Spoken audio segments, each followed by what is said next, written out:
ಆತ್ಮೀಯ ಬಂಧುಗಳೇ, ಶ್ರೀರಾಮಚರಿತಮಾನಸ ಲಂಕಾಕಾಂಡ ಇದರಿಂದ ಇವತ್ತು ದೋಹೆ ಮತ್ತೆ ಛಂದಸ್ಸುಗಳನ್ನು ತಿಳ್ಕೊಳ್ಳೋಣ.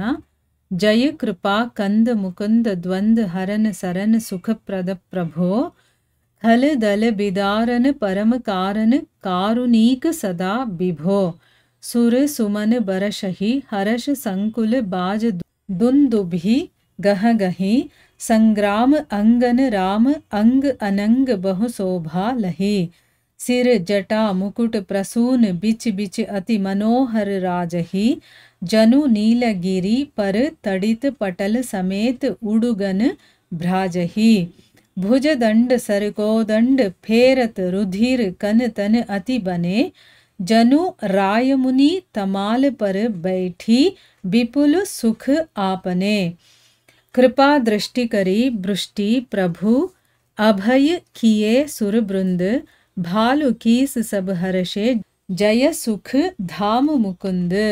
ಇವು ಛಂದಸ್ಸುಗಳು ಮತ್ತೆ ದೋಹೆ. ಈಗ ಇದರ ಅರ್ಥವನ್ನು ತಿಳ್ಕೊಳ್ಳೋದಕ್ಕೆ ಪ್ರಯತ್ನ ಮಾಡೋಣ. ತುಳಸಿದಾಸರು ಹೇಳ್ತಾರೆ, ರಾಮ ಬಿಟ್ಟಂತಹ ಬಾಣದಿಂದ ರಾವಣನ ನಾಭಿಯ ಅಮೃತ ಕಲಶ ಒಣಗಿಬಿಡುತ್ತೆ. ಮತ್ತೆ ಉಳಿದಂಥ ಬಾಣಗಳು ಅವನ ತಲೆ ಭುಜಗಳನ್ನೆಲ್ಲ ಕತ್ತರಿಸಾಕ್ಬಿಡತ್ತೆ. ಈ ರೀತಿ ರಾಮ ರಾವಣನನ್ನು ಕೊಲ್ತಾನೆ. ಅವನ ಶಿರ ಮತ್ತು ಭುಜಗಳೆಲ್ಲ ಮಂಡೋದರಿಯ ಹತ್ರ ಹೋಗಿ ಬೀಳುತ್ತೆ. ಇದನ್ನೆಲ್ಲ ನೋಡಿ ದೇವತೆಗಳೆಲ್ಲ ದೇವದುಂದುಬಿಗಳನ್ನು ನುಡಿಸ್ತಾರೆ. ರಾವಣನ ತೇಜಸ್ಸಿದೆಯಲ್ಲ, ಅದು ಆ ಭಗವಂತನ ಶರೀರದಲ್ಲಿ ಲೀನವಾಗೋಗುತ್ತೆ.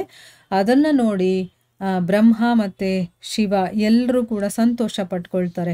ಬ್ರಹ್ಮಾಂಡದಲ್ಲೆಲ್ಲ ಜಯ ಜಯಕಾರ ತುಂಬ ಹೋಗ್ಬಿಡುತ್ತೆ. ಏನಂತ ಜಯಕಾರ ಮಾಡ್ತಾರೆ? ಪ್ರಬಲ ಭುಜದಂಡ ಇರುವಂತಹ ಶ್ರೀ ರಘುವೀರನಿಗೆ ಜಯವಾಗಲಿ, ಕೃಪಾಳುವಾದ ಮುಕುಂದನಿಗೆ ಜಯವಾಗಲಿ ಅಂತ ಕೊಂಡಾಡ್ತಾ ದೇವತೆಗಳು ಮುನಿಗಳು ಎಲ್ಲರೂ ಕೂಡ ಪುಷ್ಪಗಳ ಸುರಿಮಳೆಯನ್ನೇ ಸುರಿಸ್ತಾರೆ. ಶ್ರೀರಾಮನನ್ನ ದೇವತೆಗಳು ಈ ರೀತಿ ಸ್ತುತಿ ಮಾಡ್ತಾ ಇದ್ರು. ಏನಂತ ಹೇಳ್ತಾ ಇದ್ದಾರೆ?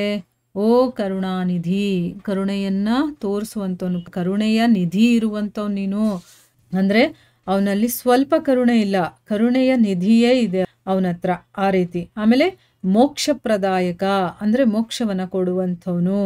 ಮುಕುಂದ ಮತ್ತೆ ರಾಗದ್ವೇಷಗಳು, ಹರ್ಷ ಶೋಕ, ಜನನ ಮರಣ ಈ ರೀತಿಯ ದ್ವಂದ್ವಗಳನ್ನು ಹರಣ ಮಾಡುವಂಥವನು, ದೂರ ಮಾಡುವಂಥವನು ಅಂತ ಅರ್ಥ.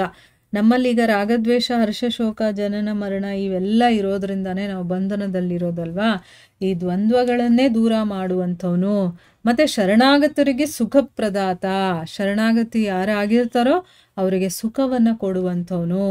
ಪ್ರಭೋ ಖಲದಲ ವಿದಾರಣ ಪರಮಕಾರಣ ಕರುಣಾಮಯ ಸರ್ವವ್ಯಾಪಕ ವಿಭೋ ನಿನಗೆ ಜಯವಾಗಲಿ ಜಯವಾಗಲಿ ಈ ರೀತಿ ಸ್ತುತಿ ಮಾಡ್ತಾ ದೇವತೆಗಳೆಲ್ಲ ಹರ್ಷೋತ್ಫುಲ್ಲರಾಗಿ ಹೂವಿನ ಮಳೆಯನ್ನು ಸುರಿಸ್ತಾರೆ.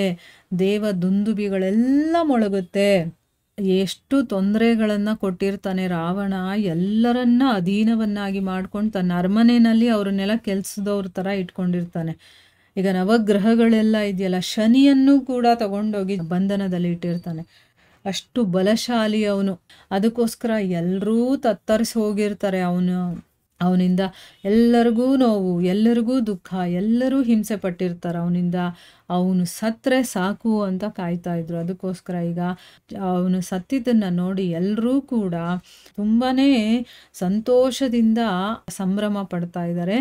ಹೀಗೆ ಸ್ತುತಿ ಮಾಡ್ತಾ ಆ ದೇವತೆಗಳೆಲ್ಲರೂ ಕೂಡ ಹೂವಿನ ಮಳೆಯನ್ನು ಸುರಿಸ್ತಾರೆ, ದೇವದುಂದಿಬಿಗಳನ್ನು ಮೊಳಗ್ತಾರೆ. ಸಂಗ್ರಾಮಾಂಗಣದಲ್ಲಿ ವಿಜೇತನಾದ ಅಂದರೆ ಆ ಸಂಗ್ರಾಮದಲ್ಲಿ ವಿಜೇತನಾದಂತಹ ಶ್ರೀರಾಮಚಂದ್ರನ ಅಂಗಗಳು ಕೋಟಿ ಅನಂಗರ ಕಾಂತಿಯಿಂದಲೂ ಕೂಡ ಮಿಗಿಲಾಗಿ ಪ್ರಕಾಶಿಸ್ತಾ ಇತ್ತು. ಅಂದರೆ ಏನೋ ಮನ್ಮಥ ಇರ್ತಾನಲ್ಲ, ಒಬ್ಬ ಮನ್ಮಥ ಅಲ್ಲ, ಕೋಟಿ ಮನ್ಮಥರಿದ್ರೆ ಎಷ್ಟು ಕಾಂತಿ ಇರುತ್ತೋ ಆ ರೀತಿ ಅವನು ಪ್ರಕಾಶಿಸ್ತಾ ಇದ್ದ. ಪ್ರಭುವಿನ ತಲೆ ಮೇಲೆ ಜಟಾಮುಕುಟ ಕಂಗೊಳಿಸ್ತಾ ಇತ್ತು. ಅದರ ಮಧ್ಯೆ ಮಧ್ಯೆ ಮನೋಹರವಾದಂತಹ ಪುಷ್ಪಗಳು, ನೀಲ ಪರ್ವತದ ಮೇಲೆ ಮಿಂಚಿನ ಗೊಂಚಲುಗಳಿಂದ ಕೂಡಿರುವಂಥ ನಕ್ಷತ್ರಗಳು ಹೇಗೆ ಕಂಗೊಳಿಸ್ತಾ ಇರುತ್ತೋ ಆ ರೀತಿ ಈ ಪುಷ್ಪಗಳು ರಾರಾಜಿಸ್ತಾ ಇದ್ವು. ಅಂದರೆ ಅವನ ಸೌಂದರ್ಯ ಅಷ್ಟು ಚೆನ್ನಾಗಿ ಕಾಣಿಸ್ತಾ ಇದೆ ಅಂತ ಅಂದ್ಬಿಟ್ಟು ಶ್ರೀರಾಮ ತನ್ನ ಭುಜದಂಡದಲ್ಲಿ ಶರಕೋದಂಡವನ್ನು ಹಿಡಿದು ಆಡಿಸ್ತಾ ಇದ್ದ. ಶ್ಯಾಮಸುಂದರ ತನುವಿನ ಮೇಲೆ ರುಧಿರ ಕಣಗಳು, ಅಂದರೆ ಏನು, ಅವನ ಮೈ ಮೇಲೆ ರಕ್ತದ ಕಣಗಳು, ತಮಾಲ ವೃಕ್ಷದ ಮೇಲೆ ಅನೇಕ ರಾಯಮುನಿ ಪಕ್ಷಿಗಳು ಮಹಾ ಸುಖದಲ್ಲಿ ಮಗ್ನವಾಗಿ ನಿಶ್ಚಲವಾಗಿ ಕೂತಿದೆಯೇನೋ ಅನ್ನೋ ರೀತಿ ನೋಡೋದಕ್ಕೆ ತುಂಬ ಚೆನ್ನಾಗಿತ್ತು. ಅಂದರೆ ಆ ರಾಮನ ಶರೀರದ ಮೇಲೆ ಬಿದ್ದಂಥ ರಕ್ತದ ಕಣಗಳು ಅಷ್ಟು ಚೆನ್ನಾಗಿ ಕಾಣಿಸ್ತಾ ಇದೆ ಅಂತ ಹೇಳ್ತಾ ಇದ್ದಾರೆ. ತಮಾಲ ವೃಕ್ಷದ ಮೇಲೆ ಆ ರಾಯಮುನಿ ಪಕ್ಷಿಗಳು ಕೂತ್ಕೊಂಡ್ರೆ ಹೇಗಿರುತ್ತೋ ಅದು ಏನು, ಮಹಾ ಸುಖದಲ್ಲಿ ಮಗ್ನವಾಗಿ ನಿಶ್ಚಲವಾಗಿ ಕೂತಿದೆಯೇನೋ, ಅದು ಸುಖವನ್ನು ಒಳಗಡೆಯಿಂದ ಅನುಭವಿಸ್ತಾ ಇದ್ದಾಗ ಅದು ಅಲ್ಗಾಡ್ದಂಗೆ ಹಂಗೆ ಕೂತಿರುತ್ತಲ್ಲ, ಆ ರೀತಿ ಇವನ ಶರೀರದ ಮೇಲಿರುವಂಥ ರಕ್ತದ ಕಣಗಳು ಕಾಣಿಸ್ತಾ ಇದೆ ಅಂತಂದ್ಬಿಟ್ಟು ಇಲ್ಲಿ ಹೇಳ್ತಾ ಇದ್ದಾರೆ. ಶ್ರೀರಾಮಚಂದ್ರ ಪ್ರಭು ಕೃಪಾ ದೃಷ್ಟಿಯ ವೃಷ್ಟಿಯನ್ನಗೈದು, ಅಂದರೆ ಏನು, ಈಗ ರಾಮ ಕೃಪಾದೃಷ್ಟಿ ಅನ್ನುವಂತಹ ಮಳೆಯನ್ನು ಸುರಿಸಿ ಆ ಸುರವೃಂದಕ್ಕೆ ಅಭಯ ಪ್ರದಾನವನ್ನು ಮಾಡ್ತಾನೆ. ವಾನರ ಭಲ್ಲೂಕಗಳು ಕೂಡ ತುಂಬ ಸಂತೋಷರಾಗಿ ಸುಖಧಾಮನಾದಂತಹ ಮುಕುಂದನಿಗೆ ಜಯವಾಗಲಿ ಅಂತಂದ್ಬಿಟ್ಟು ಅವರೆಲ್ಲರೂ ಕೂಡ ಉಗ್ಗಡಿಸ್ತಾರೆ. ಅಂದರೆ ಅವರೆಲ್ಲರೂ ಕೂಡ ಹಾಡಿ ಹೊಗಳುತ್ತಾರೆ ಅಂತ ಅರ್ಥ ಆಯಿತಾ. ಎಲ್ಲರಿಗೂ ಸಂತೋಷ ಆಗಿದೆ. ಈಗ ಅಷ್ಟೊಂದು ತೊಂದರೆ ಕೊಡೋನು ಸತ್ತ ಅಂತಂದರೆ ಎಲ್ಲರಿಗೂ ಸಂತೋಷನೇ. ಅದಕ್ಕೋಸ್ಕರ ಎಲ್ಲರೂ ಕೂಡ ಜಯವಾಗಲಿ ಜಯವಾಗಲಿ ಅಂತಂದ್ಬಿಟ್ಟು ಎಲ್ಲ ಕಡೆ ಜಯಘೋಷವನ್ನು ಹೇಳ್ತಾ ಇದ್ದಾರೆ.